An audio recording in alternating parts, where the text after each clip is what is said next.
Dr.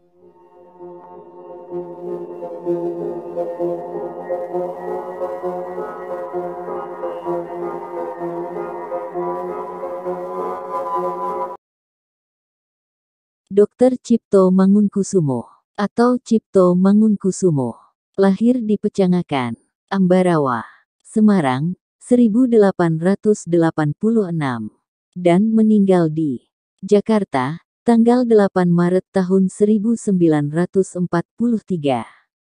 Adalah seorang tokoh pergerakan kemerdekaan Indonesia. Bersama dengan Ernest Dowes Dekker dan Ki Hajar Dewantara, dia dikenal sebagai Tiga Serangkai yang banyak menyebarluaskan ide pemerintahan sendiri dan kritis terhadap pemerintahan penjajahan Hindia Belanda. Dia adalah tokoh dalam Indische Partij, suatu organisasi politik yang pertama kali mencetuskan ide pemerintahan sendiri di tangan penduduk setempat, bukan oleh Belanda. Pada tahun 1913, dia dan kedua rekannya diasingkan oleh pemerintah kolonial ke Belanda akibat tulisan dan aktivitas politiknya, dan baru kembali pada 1917. Dr. Cipto menikah dengan seorang Indo pengusaha batik, sesama anggota organisasi Insulinde, bernama Marie Vogel, pada tahun 1920. Berbeda dengan kedua rekannya dalam Tiga Serangkai, yang kemudian mengambil jalur pendidikan, Cipto tetap berjalan di jalur politik dengan menjadi anggota Volksraad karena sikap radikalnya. Pada tahun 1927, dia dibuang oleh pemerintah penjajahan ke Banda. Dia wafat pada tahun 1943 dan dimakamkan di TMP Ambarawa. Cipto Mangunkusumo dilahirkan pada tanggal 4 Maret tahun 1886 di Desa Pecagakan, Jepara. Dia adalah putra tertua dari Mangunkusumo, seorang priyayi rendahan dalam struktur masyarakat Jawa. Karir Mangunkusumo diawali sebagai guru bahasa Melayu di sebuah sekolah dasar di Ambarawa, kemudian menjadi kepala sekolah pada sebuah sekolah dasar di Semarang, dan selanjutnya menjadi pembantu administrasi pada Dewan Kota di Semarang.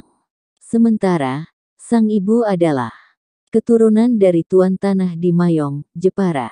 Meskipun keluarganya tidak termasuk golongan priyayi birokratis yang tinggi kedudukan sosialnya, Mangunkusumo berhasil menyekolahkan anak-anaknya pada jenjang yang tinggi. Cipto beserta adik-adiknya yaitu Gunawan, Budiarjo, dan Syamsul Ma'arif bersekolah di Stovia, sementara Darmawan, adiknya bahkan berhasil memperoleh beasiswa dari pemerintah Belanda untuk mempelajari ilmu kimia industri di Universitas Delft, Belanda.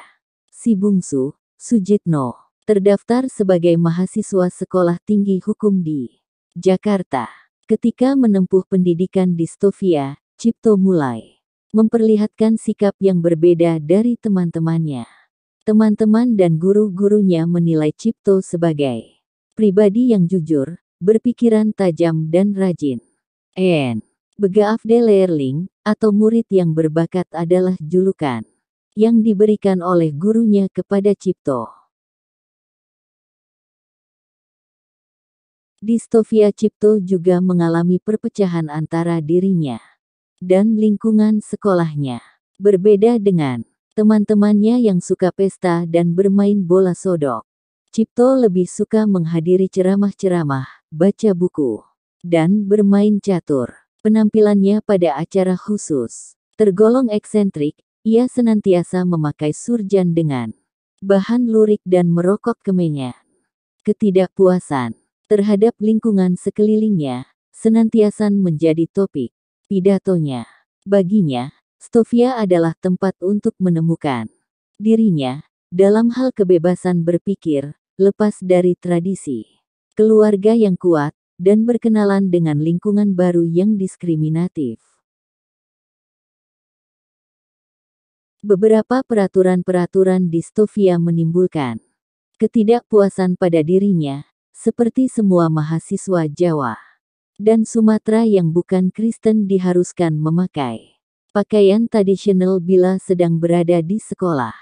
Bagi Cipto, peraturan berpakaian distofia merupakan perwujudan politik kolonial yang arogan dan melestarikan feodalisme. Pakaian barat hanya boleh dipakai dalam hierarki administrasi kolonial, yaitu oleh pribumi yang berpangkat bupati. Masyarakat pribumi dari Wedana ke bawah dan yang tidak bekerja pada pemerintahan, dilarang memakai pakaian barat. Implikasi dari kebiasaan ini, rakyat cenderung untuk tidak menghargai dan menghormati masyarakat pribumi yang memakai pakaian tradisional. Keadaan ini senantiasa digambarkannya melalui The Lokomotif, perskolonial yang sangat progresif pada waktu itu, di samping Batavia As. Nieuwsblad. Sejak tahun 1907 Cipto sudah menulis di harian The Lokomotif. Tulisannya berisi kritikan, dan menentang kondisi keadaan masyarakat yang dianggapnya tidak sehat. Cipto sering mengkritik hubungan feodal maupun kolonial, yang dianggapnya sebagai sumber penderitaan rakyat. Dalam sistem feodal terjadi kepincangan-kepincangan dalam masyarakat. Rakyat umumnya terbatas ruang gerak dan aktivitasnya, sebab banyak kesempatan yang tertutup bagi mereka. Keturunanlah yang menentukan nasib seseorang, bukan keahlian atau kesanggupan. Seorang anak, biasa, akan tetap tinggal terbelakang dari anak bupati atau kaum ningrat lainnya. Kondisi kolonial lainnya yang ditentang oleh Cipto adalah diskriminasi ras. Sebagai contoh, orang Eropa menerima gaji yang lebih tinggi dari orang pribumi untuk suatu pekerjaan yang sama. Diskriminasi membawa perbedaan dalam berbagai bidang, misalnya peradilan, perbedaan pajak, kewajiban kerja rodi dan kerja desa.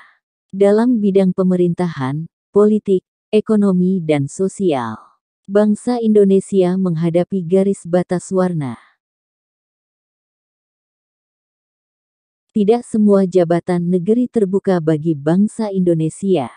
Demikian juga dalam perdagangan, bangsa Indonesia tidak mendapat kesempatan berdagang secara besar-besaran. Tidak sembarang anak Indonesia dapat bersekolah di sekolah Eropa. Tidak ada orang Indonesia yang berani masuk kamar bola dan society. Semua diukur berdasarkan warna kulit. Tulisan-tulisannya di harian The Lokomotif mengakibatkan Cipto sering mendapat teguran dan peringatan dari pemerintah. Untuk mempertahankan kebebasan dalam berpendapat, Cipto kemudian keluar dari dinas pemerintah dengan konsekuensi mengembalikan sejumlah uang ikatan dinasnya yang tidak sedikit.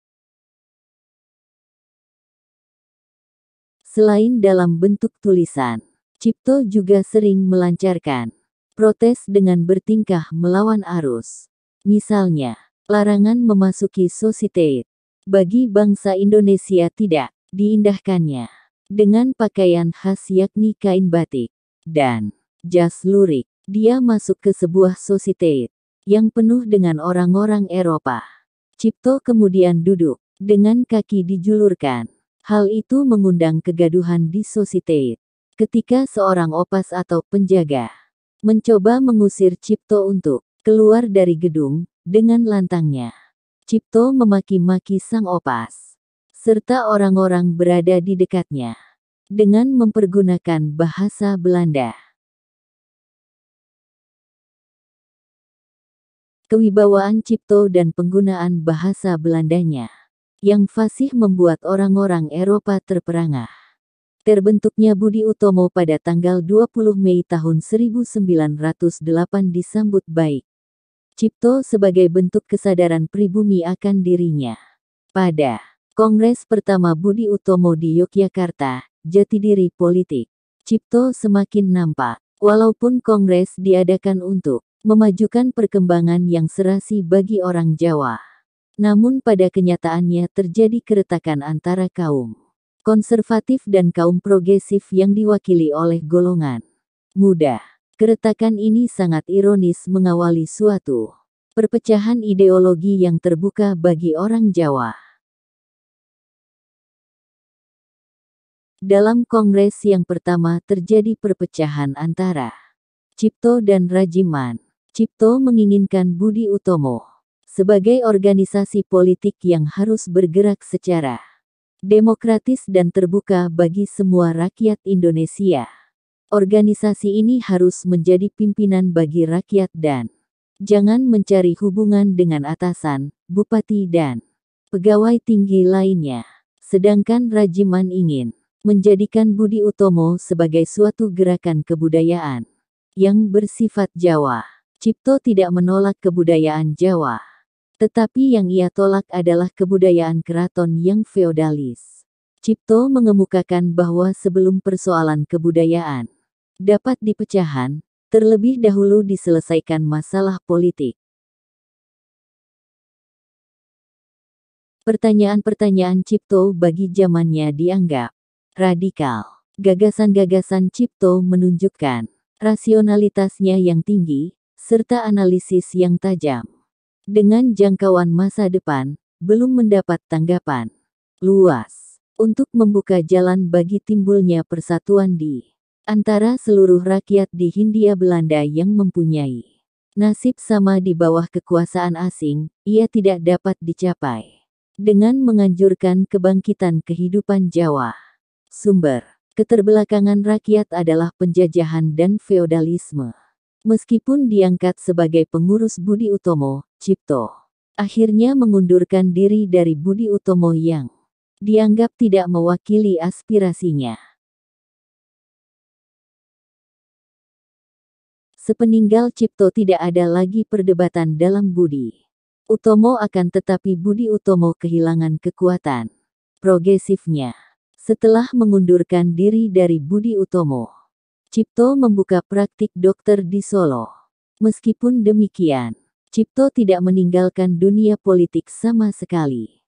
Di sela-sela kesibukannya melayani pasiennya, Cipto mendirikan Raden Ajeng Kartini Club yang bertujuan memperbaiki nasib rakyat. Perhatiannya pada politik semakin menjadi-jadi setelah dia bertemu dengan Douwe Dekker yang tengah berpropaganda untuk mendirikan Indische Partij. Cipto melihat Douwe Dekker sebagai kawan seperjuangan.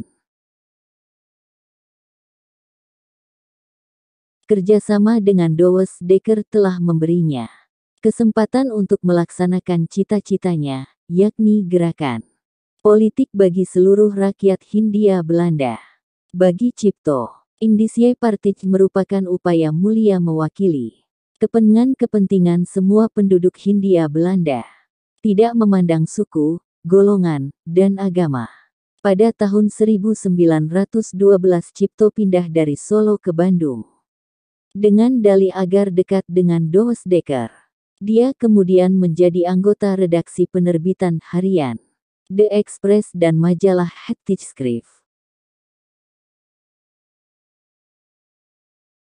Perkenalan antara Cipto dan Douwe Dekker yang sehaluan itu sebenarnya telah dijalin ketika Douwe Dekker bekerja pada Batavia AS Nieuwsblad. Douwe Dekker sering berhubungan dengan murid-murid Stovia. Pada November 1913, Belanda memperingati 100 tahun kemerdekaannya dari Perancis. Peringatan tersebut dirayakan secara besar-besaran juga di Hindia Belanda. Perayaan tersebut menurut Cipto sebagai suatu penghinaan terhadap rakyat Bumi Putera yang sedang dijajah.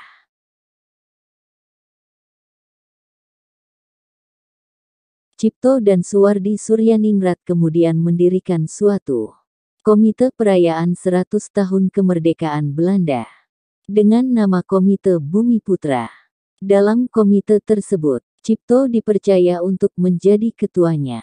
Komite tersebut merencanakan akan mengumpulkan uang untuk mengirim telegram kepada Ratu Wilhelmina, yang isinya meminta agar pasal pembatasan kegiatan politik dan membentuk parlemen dicabut. Komite Bumi Putra juga membuat selebaran yang bertujuan menyadarkan rakyat bahwa upacara perayaan kemerdekaan Belanda dengan mengerahkan uang dan tenaga rakyat merupakan suatu penghinaan bagi Bumi Putra.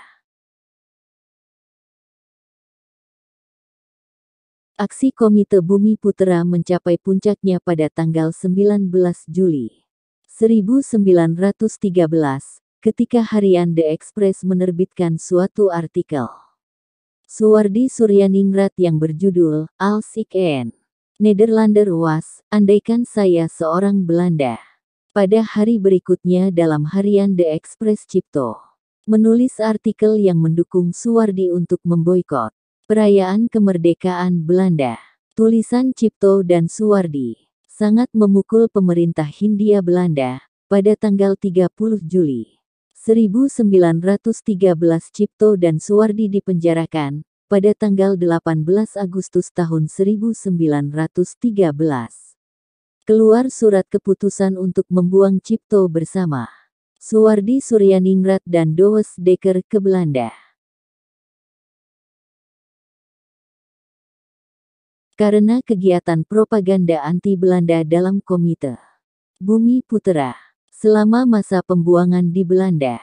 Bersama Suwardi dan Douwe Dekker, Cipto tetap melancarkan aksi politiknya dengan melakukan propaganda politik berdasarkan ideologi Indische Partij. Mereka menerbitkan majalah The Indiër yang berupaya menyadarkan masyarakat Belanda dan Indonesia yang berada di Belanda akan situasi di tanah jajahan. Majalah The Indiër menerbitkan artikel yang menyerang kebijaksanaan pemerintah Hindia Belanda. Kehadiran 3 pemimpin tersebut di Belanda ternyata telah membawa pengaruh yang cukup berarti terhadap organisasi mahasiswa Indonesia di Belanda.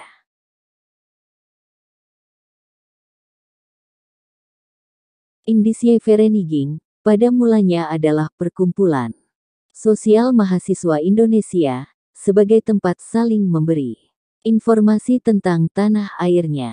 Akan tetapi, kedatangan Cipto, Suwardi dan Douwe Dekker berdampak pada konsep-konsep baru dalam gerakan organisasi ini.